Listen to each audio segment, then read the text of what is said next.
സ്നേഹമുള്ളവരെ, നോമ്പിൻ്റെ 4-ാമത്തെ പത്തിലേക്ക് നാം കടന്നിരിക്കുകയാണ്. ഇന്ന് 32-ാമത്തെ ദിവസമാണ് നമ്മുടെ ചിന്തകൾ പങ്കിടുന്നത്. നോമ്പ് കാലത്ത് ഈശോയുടെ ജീവിതത്തിലെ എല്ലാ സംഭവങ്ങളും, വ്യക്തികളും, വസ്തുക്കളും, ഉപകരണങ്ങളും ഇതെല്ലാം നമ്മുടെ ജീവിതത്തിൽ ചെലുത്തുന്ന സ്വാധീനങ്ങളും പരിചിന്തന വിഷയമാക്കുന്നത് സാധാരണമാണല്ലോ. അങ്ങനെയാണ് ഈ ദിവസങ്ങൾ നമ്മൾ കടത്തിവിട്ടത്. ക്രിസ്തീയ ആത്മീയ ജീവിതത്തിൻ്റെ ആത്മീയ ചര്യകൾ ധ്യാന വിഷയമാക്കുന്നതും ഈ നോമ്പ് കാലത്തിൻ്റെ പ്രത്യേകതകളാണല്ലോ. എത്ര തന്നെ പഠിച്ചാലും, പരിചിന്തനം ചെയ്താലും, എഴുതിയാലും ഒരിക്കലും അവസാനിക്കാത്ത യാഥാർത്ഥ്യം ഉൾക്കൊള്ളുന്ന വലിയ രഹസ്യമാണ് കുരിശെന്ന ദൈവീക രഹസ്യം. നമ്മുടെ ജീവിതത്തിലെ ഏറ്റവും പ്രധാനപ്പെട്ട യാഥാർത്ഥ്യം ഇതാണ്. കാരണം ഈശോയുടെ ജീവിതത്തിലെ ഏറ്റവും പ്രധാനപ്പെട്ടത് കുരിശായിരുന്നു. ഈശോയുടെ ജീവിതത്തിൻ്റെ ലക്ഷ്യം കുരിശായിരുന്നു. ആ കുരിശിലെ ബലിയായിരുന്നു അവൻ്റെ ലക്ഷ്യം. രക്ഷാകര ചരിത്രത്തിലെ പ്രധാന ദൈവീക യാഥാർത്ഥ്യം കുരിശാണ്. പഴയ നിയമം പോലെ നമുക്ക് നോക്കിയാൽ കുരിശൊരുക്കുന്ന ഒരു ചരിത്രമാണ് നമുക്ക് കാണാൻ പറ്റുക. കാൽവരിയിലാണ് നാം യഥാർത്ഥത്തിൽ കുരിശ് കാണുന്നത്. എന്നാൽ നാം മനസ്സിലാക്കണം, കാൽവരിയിൽ ഈശോ ബലിയർപ്പിച്ച സമയത്ത് നാട്ടിയ കുരിശാണ് നാം അവിടെ കാണുക. എന്നാൽ അതിനു മുമ്പേ ദൈവപിതാവ് പുത്രന് വേണ്ടിയിട്ട് ഒരുക്കിയ ഒരു കുരിശുണ്ട്. അവിടെ തന്നെ നാട്ടിയിരുന്നു. അതിൻ്റെ നിഴൽ ബെത്ലഹേം വരെ എത്തിയിരുന്നു എന്നതാണ്. രക്ഷകനും നാഥനുമായ ഈശോ മിശിഹ ജീവൻ ബലി കഴിച്ച അൾത്താരയാണ് കുരിശ്. പിതാവായ ദൈവം തൻ്റെ പുത്രനൊരുക്കിയ ബലിവേദിയാണ് കുരിശ്. തിരുശരീരം അതിൽ നിന്ന് ഇറക്കി കഴിയുമ്പോൾ അനന്തവിഹായസിലേക്ക് വിരൽ ചൂണ്ടുന്നത് പോലെ നിൽക്കുന്ന വലിയ യാഥാർത്ഥ്യമാണ് കുരിശ്.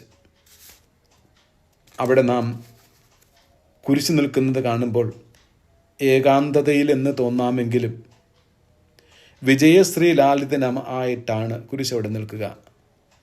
മാലാഖമാരും സ്വർഗീയ ഗണങ്ങളും അതിൻ്റെ ചുറ്റിൽ നിന്ന് സത്യത്തിൽ ഹല്ലേലൂയ പാടുന്നു.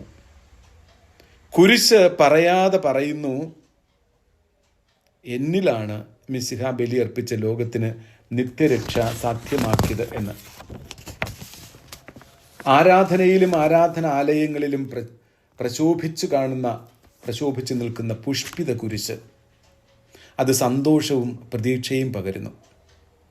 ആനന്ദദായകമായ വിജയചിഹ്നമായി നിലകൊള്ളുകയാണ് കുരിശ്. കുരിശിനെക്കുറിച്ചുള്ള നിരവധി ചിന്തകൾ ഈ ദിവസങ്ങളിൽ നമ്മൾ പങ്കിടും. എന്നാൽ ചെറിയ ചില ചിന്തകൾ മാത്രം ഇന്നിവിടെ നാം ഓർക്കുകയാണ്. ഒന്നാമത്തേത്, കുരിശ് നിത്യതയുടെ ഫലം കായ്ക്കുന്ന ഉണങ്ങാത്ത വൃക്ഷമാണെന്നതാണ്. ഉൽപ്പത്തി പുസ്തകത്തിലെ 3-ാമത്തെ അധ്യായത്തിൽ നാം വായിക്കുന്നുണ്ടല്ലോ, പർദീസായിലെ നടുവിലുള്ള വൃക്ഷം, അതിൻ്റെ ഫലം അത് ആസ്വാദ്യകരവും കണ്ണിന് കൗതുകകരവും അറിവേകാൻ കഴിയുമെന്ന് തോന്നൽ ഉളവാക്കുന്നതുമായിരുന്നു. അത് ഭക്ഷിച്ചാണ് ഹൗവ പാപം ചെയ്യുകയും ആദത്തിനത് കൊടുത്ത് അവനും പാപം ചെയ്യുകയും ചെയ്തത്. എന്നാൽ ആ ഫലം കഴിച്ചവർക്ക് ലഭ്യമായത് മരണവും വേദനയും ദുഃഖവും ദുരിതങ്ങളും മാത്രമായിരുന്നു. എന്നാൽ കാൽവരിയിലെ അവിടെ നാട്ടിയ ആ കുരിശ് യഥാർത്ഥ ഫലം നൽകുന്ന മനോജ്ഞമായ വൃക്ഷമാണ്. പറുദീസായിൽ നിഷിദ്ധമായ ഫലം കാൽവരിയിലെ കുരിശിൽ നിന്ന് നമുക്ക് ലഭ്യമാകുന്നു. എല്ലാവർക്കും ഭക്ഷിക്കാം. ആ ഫലങ്ങളാണ് കൂദാശകൾ. അത് ജീവനും നിത്യജീവനും നൽകുന്നതാണ്. രണ്ടാമത്തേത്, കുരിശ് കാൽവേറി കയറുവാനായിട്ടുള്ള ഊന്നുവടിയാണ്. കുരിശില്ലാതെ കാൽവരിയിലെത്താൻ സാധിക്കുകയില്ല. അവിടെ ക്രൂശുമായി ഞാൻ എത്തണം. എൻ്റെ കുരിശുമായി ഞാൻ അവിടെ എത്തണം. കാൽവരിയിലേക്കുള്ള യാത്ര എളുപ്പമാകാനുള്ള മാർഗം കുരിശാണ്. കുരിശിൻ്റെ ഭൂമിയിൽ ഉറപ്പിച്ച കാൽ, അത് തമ്പുരാൻ എനിക്ക് തന്ന ഭൂമി എന്ന വാസഗേഹത്തെ ഓർക്കുകയാണ്. ഞാൻ അവിടെ ഉറച്ചു നിൽക്കണം. വശങ്ങളിലേക്കുള്ള അതിൻ്റെ അറ്റങ്ങൾ എൻ്റെ സഹചരെ ഓർമ്മിപ്പിക്കുകയാണ്. അതിൻ്റെ മുകളിലേക്ക് നിൽക്കുന്ന ഭാഗം ദൈവത്തെ ഓർമ്മിപ്പിക്കുകയാണ്. ഈ ബന്ധങ്ങളില്ലാതെ എനിക്ക് ജീവിതമില്ല. കുരിശ് ഓർമ്മിപ്പിക്കുന്നു, ദൈവമില്ലാതെ, സഹചരില്ലാതെ, ഈ ഭൂമിയില്ലാതെ എനിക്കൊരു ജീവിതമില്ല. സഹചരോടൊപ്പം അവർക്ക് വേണ്ടിയും ഈ ഭൂമിയിൽ ദൈവത്തിന് ബലിയർപ്പിക്കാൻ, കാൽവരിയിൽ ബലിയർപ്പിക്കാനാണ് ഞാൻ വിളിക്കപ്പെട്ടിരിക്കുന്നത്. ആ കാൽവരിയിലേക്ക് എത്തുവാനുള്ള ഊന്നുവടിയാണ് കുരിശ്. മൂന്നാമത്തേത്, കുരിശൊരു കോവിണിയാണ്. കയറാനും ഇറങ്ങാനും ഉള്ള കോവിണി.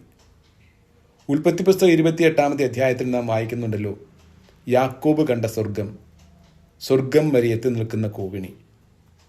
മാലാഖമാർ കയറുകയും ഇറങ്ങുകയും ചെയ്യുന്ന കോവിണി. ഈ കുരിശ് എനിക്ക് കയറാനുള്ള കോവിണി മാത്രമല്ല, എന്നെ സ്വർഗത്തിലേക്ക് പിടിച്ചു കയറ്റാൻ സ്വർഗവാസികളായ എല്ലാവരും, എനിക്ക് മുമ്പേ കടന്നുപോയ എല്ലാവരും ഇറങ്ങി വരുന്ന കോവിണിയുമാണത്. അവരോടൊപ്പം സ്വർഗത്തിലെത്താനായിട്ടുള്ള കോവിണി കുരിശാണ്. കുരിശ് ഈശോയെ ഓർമ്മിപ്പിക്കുന്നു. കുരിശ് ഈശോയുടെ ബലിയെ ഓർമ്മിപ്പിക്കുന്നു. കുരിശ് സ്വർഗത്തെ ഓർമ്മിപ്പിക്കുന്നു. കുരിശ് സ്വർഗത്തിലേക്കുള്ള വഴിയെ ഓർമ്മിപ്പിക്കുന്നു. കുരിശ് എന്നെ വിശുദ്ധീകരിക്കുന്ന കൂദാശകളെ ഓർമ്മിപ്പിക്കുന്നു. കുരിശ് കർത്താവിൻ്റെ ബലിയെ ഓർമ്മിപ്പിക്കുന്നു. കുരിശിൽ നിന്ന് അടർന്നു വീഴുന്ന, എനിക്ക് നിത്യത പ്രദാനം ചെയ്യുന്ന കൂദാശകളെ ഓർമ്മിപ്പിക്കുന്നു. അവിടുത്തെ കുരിശിൽ നമ്മുടെ കുരിശുകൾ ചാരിവയ്ക്കാം. അവൻ്റെ കുരിശിനോട് ചേർന്ന് നമുക്കും ബലിയർപ്പിക്കാം.